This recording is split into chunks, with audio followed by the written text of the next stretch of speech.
Chance of a royal winner today in the Queen's Vase with Estimate. And here comes the royal procession. And Kate, a scene as those pictures from 1953 prove that has changed so little over the years. So little. It could be all over the same, except that, they're just looking just a tiny bit younger there. And that marvellous year, 1953, year of the coronation, the great year of triumph for Elizabeth. She was the most incredibly popular queen. And of course, the news, on the same day as her coronation, the news came through that Edmund Hillary had conquered Everest. And it seemed to the people in 1953 we were unconquerable. So there was some great fancy dress at the time. There was quite a lot of Everest fancy dress, people dressed up as TV sets, so I like to imagine that quite a few of the hats at Royal Ascot would have been a couple of Everest hats as well.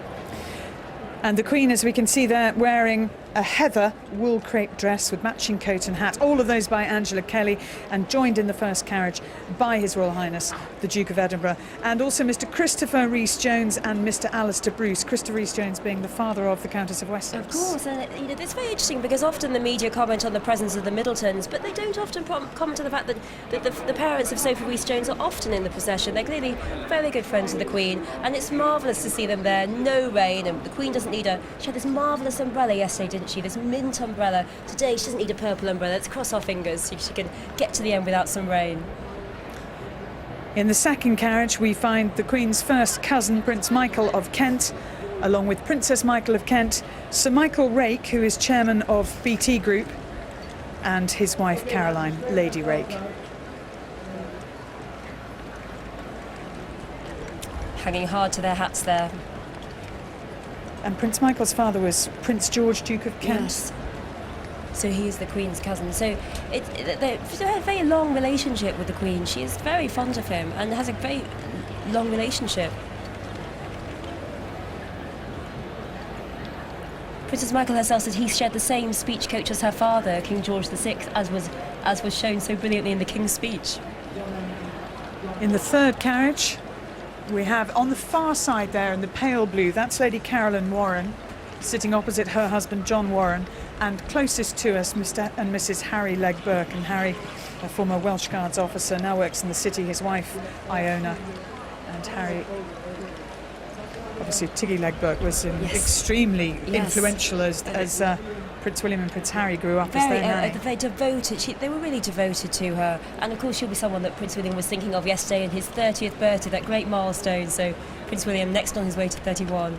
So it's really so great to see. I mean, the first time the Queen came to Ascot was in 1945. She was a 19-year-old, and really, after being really shut away during the war at Windsor Castle, being really quiet, being really restrained, it was her chance to burst out onto the world, really just over a month after the declaration of the end of the war, VE Day on the 8th of May.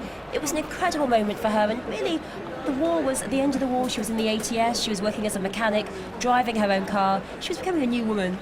In the fourth carriage we find the Honourable Edward Tollemache, who was in the royal procession yesterday as well, and his wife, and also Mr and Mrs Johan Rupert. Gaynor is the name of Mrs Rupert, and Johan Rupert is a South African business tycoon. He's chairman of the Swiss-based luxury goods company Richemont and the South Africa-based company Remgro, and also chief executive officer of Compagnie Financière Richemont. So continuing the international flavour of the royal procession. And it's so great to see them in the open carriages. I mean, with the terrible rain, I mean, we sometimes might think they might be justified in coming in cars, and really the only time, the Queen's been to Royal Ascot every year since 1945, and the only time they've had to come in cars was 2001 because the cars were being stolen for the state opening of Parliament. They used the carriages then, so they had to come in actual cars then. So I think it's really important for her to show herself to the people.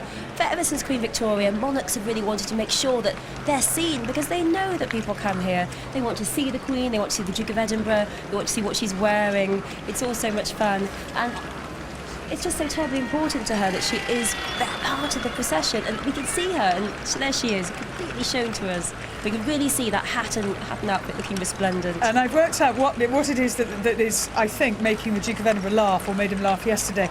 On our camera, on our car camera, we put a top hat, and it's decorated differently every day, and today it's got different flowers on it. And so they can see it very clear. There it is. You see the... That's our funny top hat. That's what's making him laugh. Exactly. We're not allowed to customise our top hats in the royal enclosure, are we? They have to be very plain. I'm glad you're making the Duke laugh. He's got such a great sense of humour. He's always telling him such funny jokes. Keeps everyone entertained. So the only people missing, of course, are the corgis. No corgis here for the Queen. We're not allowed to have our dogs here. She's such a incredibly fond of horses throughout history, and also of corgis as well. She, her first corgi was bought for her when she was 18, and ever since then, every corgi's been bred from that same one, Susan. And it's interesting actually how different monarchs have almost adopted different breeds of dogs. Yes. So Charles I, would either have big grand sort of wolfhounds or indeed, the King Charles Cavalier Spaniels. That and those look must like have him, come in. and every portrait of him looks like one of those dogs as well. And she's her mother was very fond of corgis, and they bought them when she was a very little girl, but she's been passionate about them. And they don't always have the best of temperaments, corgis. They can be a little bit snappy. Don't say, honestly, Kate, if you say something They like might that, set them on me. you will get the wrath of corgi owners. Pembrokeshire and Cardigan Give me a corgi little owners bit of- everywhere but will be onto you. They have a marvellous life. They have character. They have character. And They know personality. what they want. They do. know what they want. They're decisive. They're absolutely decisive.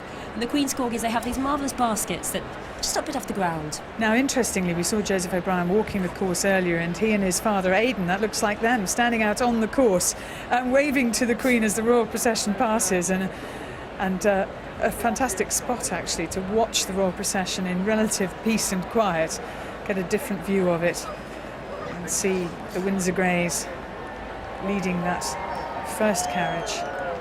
It's very well balanced, the carriages. Yes. They have very good suspension. They do.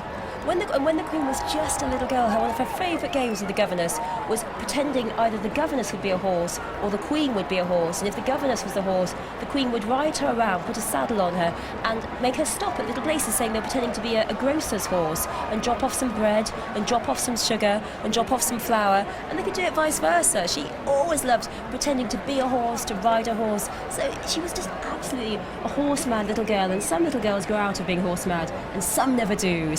And the Queen is just as fond of horses as she's ever been. And the Queen still rides regularly through Windsor Great Park. Had to stop riding for a while. After having had a... Yes, and she used to ride at Trooping the Colour. I mean, she was an incredibly important part of that procession. No longer, of course, but she still is a very skillful rider, and it gives her huge amounts of pleasure, and it's, of course, marvellous exercise, as you know so well, Claire. And as we pointed out yesterday, the royal procession takes a different path every day to save the ground. So it's actually on its closest to the grandstand, almost as it can be. Or maybe there's one more strip it could go across tomorrow. And the rain just starting to spit, but the carriage is still open so that the huge crowd here can get a clear view of the Queen and the Duke of Edinburgh. And indeed of Prince Michael of Kent and Princess Michael of Kent in the And I think it's second wonderful carriage. to really remember how it was like for our ancestors to travel in coaches like this. I mean, of course, we're so used to cars. The other day when I was coming up to Ascot, I was behind a carriage, and you actually, gosh, it's actually rather slow.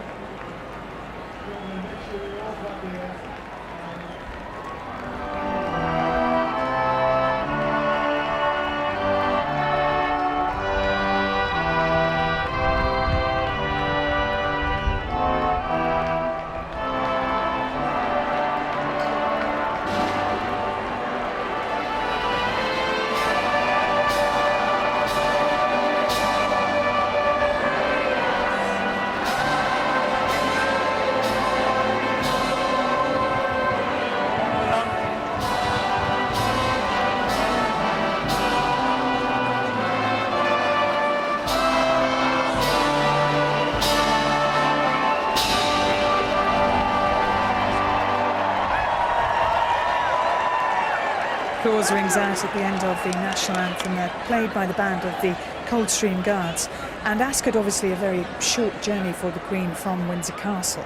But in her 60 years as monarch, the Queen has undertaken 261 official overseas visits, 96 state visits to 116 different countries. It's non-stop. It's non-stop being Queen. She's our most travelled monarch. She has travelled all over the world. She really sees herself as the Queen of the Commonwealth, and she sees it as very important that she visits continually. She did quite a lot when she was younger. And what's the big change, of course, when she was a child, is that when her parents went away on their big Commonwealth tours, they didn't take her. She was at home.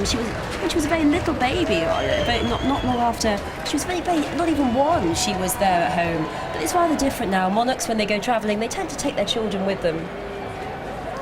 And on those foreign And I think that's visits, really a role that's being taken on now by the younger royals. Increasingly, Kate and William, they're doing the travelling. The Duke and Duchess of Cornwall, they're the ones on doing the travelling. At Cambridge and Prince Charles, I think it's become very important for the younger royals to take on that mantle, because it is rather exhausting for the Queen to keep up this huge pace. and on those foreign visits, the Queen has received some interesting gifts. 2 tortoises given to her in the Seychelles in 1972.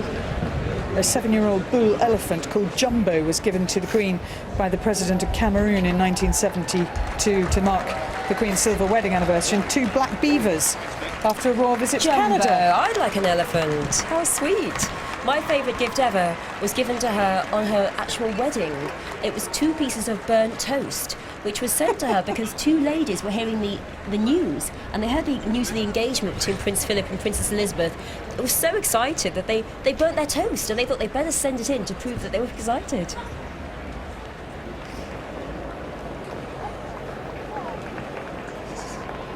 And later on we will see the Queen's colours in action once again. Those colours: purple body with gold braid, scarlet sleeves, and black velvet cap with a gold fringe. Must never call it a gold tassel, it's gold fringe. And those were colours adopted and inherited from those used by King Edward VII. Yes, he was a great fan of racing. Queen Victoria had some good successes, but really it was Edward VII who really threw his heart and soul into racing.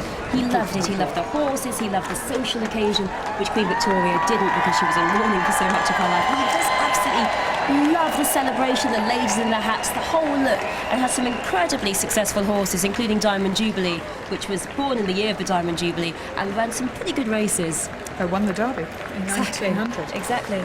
And George... And going right back to Charles II, I know he was, most of his racing would have been done at Newmarket. Yes. But I suppose that would be one of the earlier instances of a monarch being really keen on the game. Really, I mean, Queen Anne, of course, was the first one because she instigated the first Royal one Ascot. here. The first one here. And the first one to think, I think we should have my own special racehorse.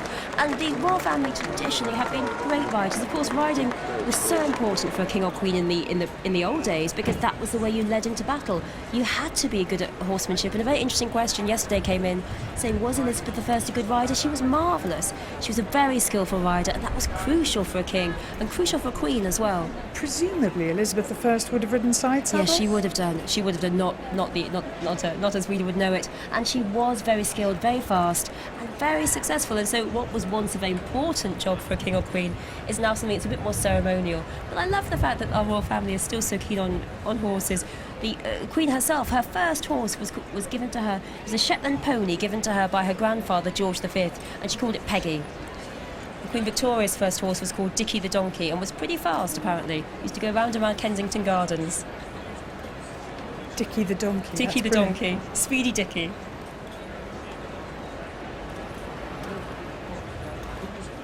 So the Queen and the Royal Party and the Duke of Edinburgh there will make their way up to the Royal Box. And actually this year, for the first time, they have built a box on the paddock side of the grandstand. And I saw the Duke of Edinburgh looking down on the runners in the paddock from that box. It's got a rather smart front on it. Let's hope they're going to watch a winner today. I really hope so. My fingers crossed for Estimate and my money as well. There's the new area. And the Royal Box is on the other side of the grandstand, obviously looking over the racecourse. Yep. But as everything adapts when you realise, we could do with this. They can walk straight across a private bridge and then come out on this side, on the paddock side, and get a really good view of the horses. It's a really good view, and yes, hopefully she'll be watching her win today. Well, she was saying 50s was really her time, so maybe she'll get it back in the next decade to come. Kate, thank you so much. Thank you so much for having me. Fantastic stuff. And stay and enjoy the racing, won't you? I will. Because Can't I think wait. if there is a royal victory, I really think you should be here to witness it. Well, I've got some money on it. I've got to get my kitchen done. Yep, that's one thing to do with it. Let's focus a little more.